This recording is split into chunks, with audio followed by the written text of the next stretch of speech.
Hola amigos, ¿qué tal? Stuart here from Spain Speaks with an update on the current situation here in Spain, day 278 of the current situation. We're currently counting down the days to Christmas. There's going to be 17 different Christmases here in Spain this year, as every autonomous community is going to have different rules and different regulations in place, but more about that in just a minute. Firstly, a big thanks to all of the people that left comments on the last video. Lots of comments, lots of debate happening there as usual. A big thanks to people that supported the channel through a donation. You can see your name here.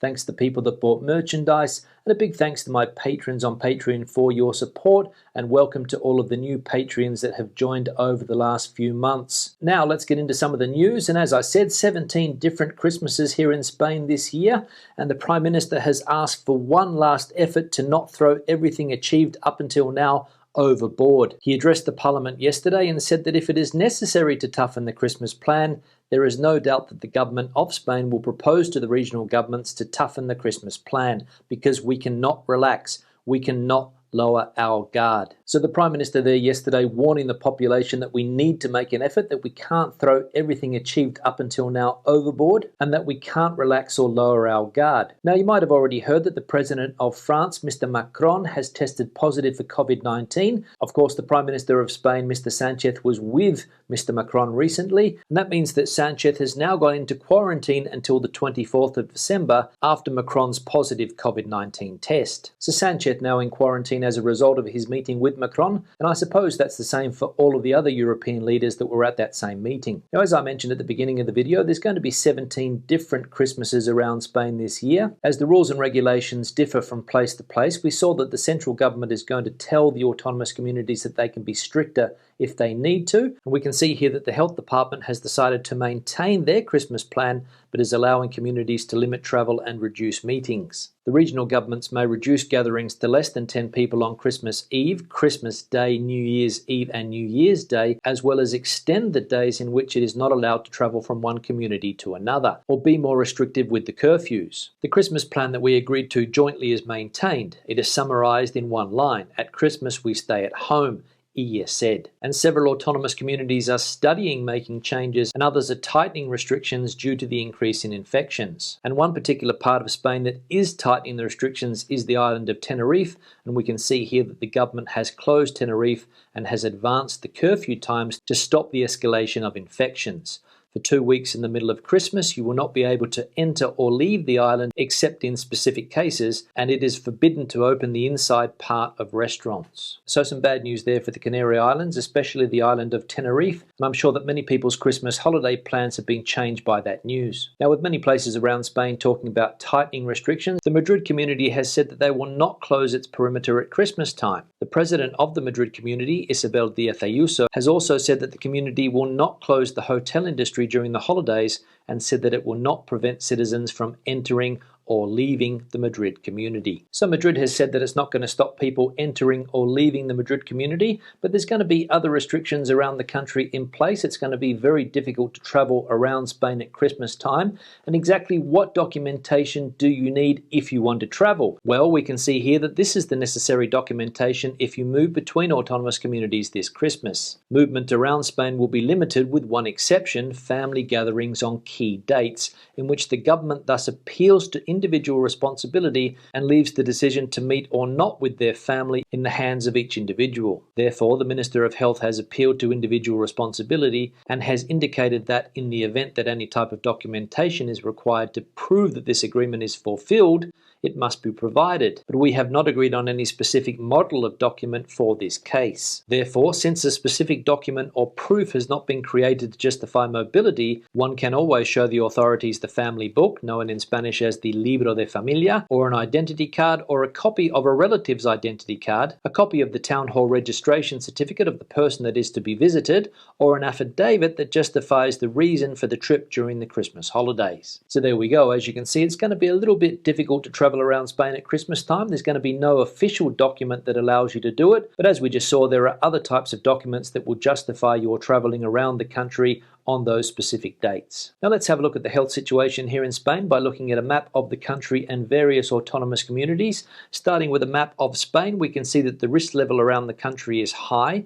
The total amount of cases, the accumulated incidence rate in the last 14 days currently sitting at 201. There have been 811 COVID deaths in the last 7 days. There are currently 11,346 people hospitalized around the country with COVID, and there are 1,964 COVID patients in ICUs, which is around 20% of all ICU units in the country. The Balearic Islands now, which is currently the main hotspot in the country, we can see the risk level in the Balearics is high. The accumulated incidence rate in the last 14 days, the highest in Spain at the moment at 307. There have been 4 COVID deaths in the last 7 days, and there are currently 308 patients hospitalized with COVID in the Balearic Islands. And there are 56 patients in ICUs with COVID, which is just under 20% of all ICUs in the Balearic Islands. And finally, the Canary Islands, we can see that the risk level is still low. The total amount of cases, the accumulated incidence rate in the last 14 days now sits at 123. However, this figure is mainly influenced by the amount of cases on the island of Tenerife. There have been 15 COVID-related deaths in the last 7 days. There are currently 312 patients in hospital with COVID in the Canary Islands, and there are 46 patients in ICUs in the Canary Islands, which is just over 10% of all ICUs in the Canary Islands. Now, as I mentioned earlier, the Spanish Parliament met yesterday and there was a fairly heated debate going on. One of the key topics being debated at the moment here in Spain relates to the minimum income. Parts of the government want to increase it, other parts don't,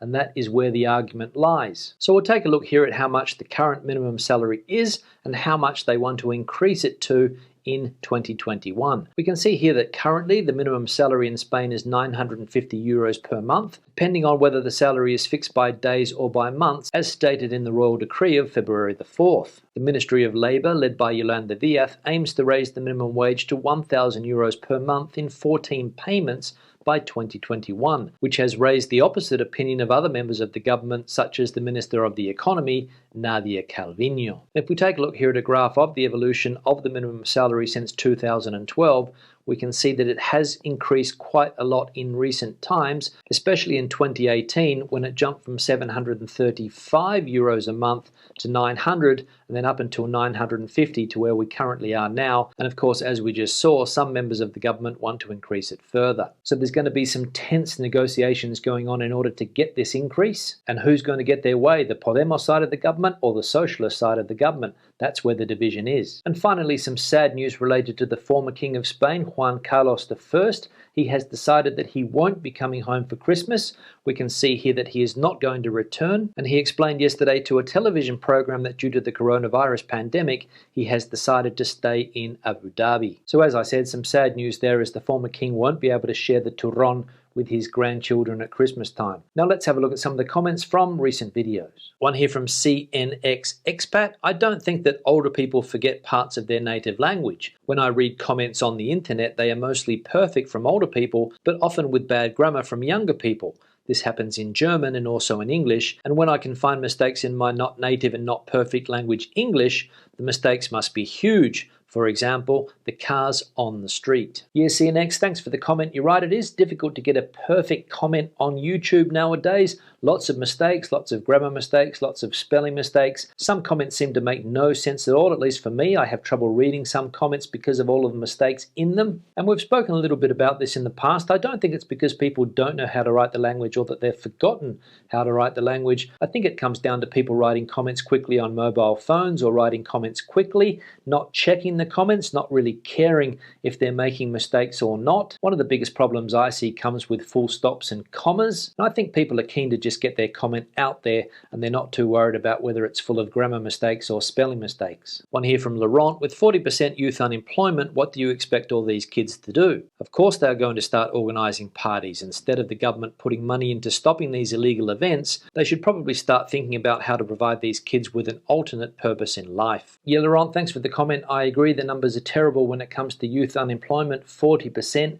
During the last crisis, they got up even higher, I think 50% in some areas, and they were still very high in some places even before this pandemic. So I imagine that if you are young and you look at those daunting statistics, then the best thing to do is live for today and don't worry about tomorrow. Now, I would like to think that the governments here in Spain are looking at ways to improve the situation, but nothing seems to have been successful up until now, and I'm sure that lots of people are skeptical about things improving in the future. One here from Josie: I'm currently learning Spanish, but sometimes it's hard to learn a new language in the adult busy life and without environmental stimulation and encouragement. The progress has been slow, even though I keep attending the Spanish class each week, just kind of pushing myself to learn a bit more each time, but I don't think I have digested much. Yeah, Josie, thanks for the comment. It seems that you were hitting that invisible wall that every language learner comes up against from time to time. You can't see yourself progressing as fast as you would like. But it's that thing you mentioned in the comment, the busy adult life, that stops you from progressing because you've got so many different things going on in your life. You've got work, you've got family, you've got all of these things happening, and you're probably only dedicating a few hours each week to learning Spanish. But don't give up, because learning a language is an accumulation of time.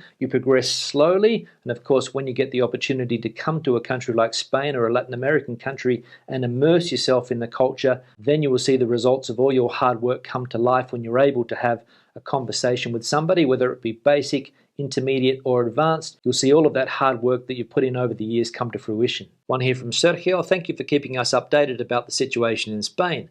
I hope to travel there next year with my girlfriend. We live in Fort Myers, Florida. Yes, Sergio, thanks for the comment. Lots of people in the same situation as you wanting to come to Spain next year. I've seen a few comments in recent times from people asking me similar questions. And to be honest, it's a little bit too early to tell. I'm not sure whether international travel will be back up and running next year or in the year 2022. It will depend on the health situation in both countries, the United States and of course Spain, and of course whether the COVID-19 vaccines can have an impact or not. But fingers crossed, and we do see an improvement, and you can bring your girlfriend over here and have a fantastic time traveling around the country. One here from John: thank you, Stuart, for all your videos and hard work producing them since March. Very interesting and a valuable way to keep abreast of what's happening in Spain and the islands.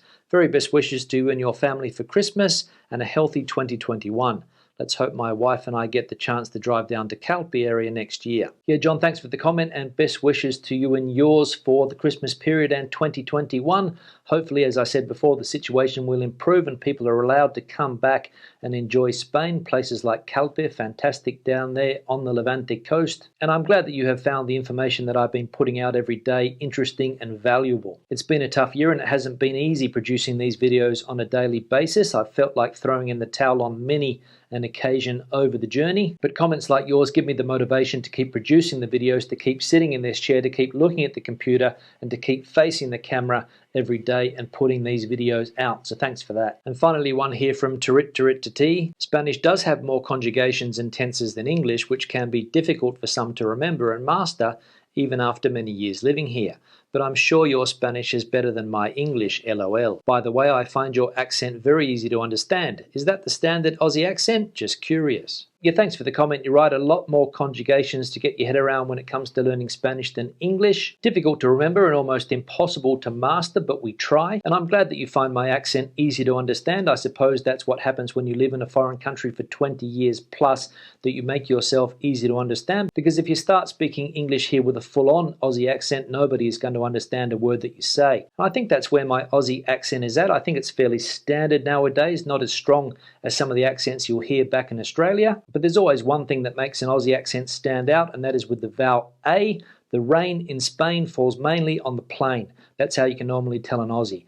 On that note, I'll start to wrap the video up. Questions and comments, please leave them in the section below. Debate the situation out as you normally do. Give the video a thumbs up if you liked it, thumbs down if you didn't. I'll see you on the next one. Hasta luego.